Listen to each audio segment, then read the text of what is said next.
যেকোনো কাজকে একবার শেখার পরে সেটা থেকে কিভাবে শর্টকাট করা যায় সেটাই চেষ্টা করি সবসময়ের জন্য। জেব্রা কেক কিন্তু সাধারণত এরকম হয় না। এটাকে লেয়ার বাই লেয়ার করতে হয়। কিন্তু আমি সেটা না করে এইভাবে শর্টে করে ফেলি। আমার বাচ্চারা জেব্রা কেক পছন্দ করে কিন্তু এত কিছু করার ধৈর্য থাকে না সবসময়।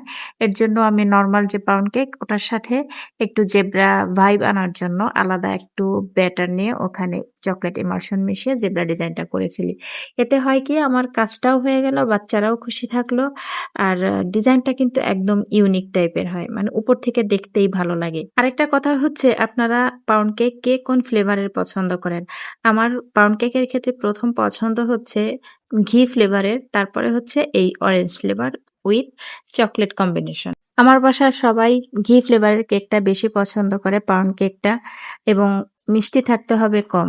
হ্যাঁ, আমি পাউন্ড কেকে মিষ্টি সবসময়ের জন্য কমই দেই। কারণ এটা চায়ের সাথে খাওয়া হয়। চায়ে যথেষ্ট পরিমাণ চিনি থাকে। তারপরে যদি কেকের ভিতরে অতিরিক্ত মিষ্টি থাকে ওটা খেতে ভালো লাগে না। তো ওটা ব্যালেন্স করে করি। তো আপনাদের যদি ঘি ফ্লেভারের টিউটোরিয়াল দরকার হয় কমেন্ট করবেন। কমেন্ট বেশি হলেই রেসিপি পাবেন।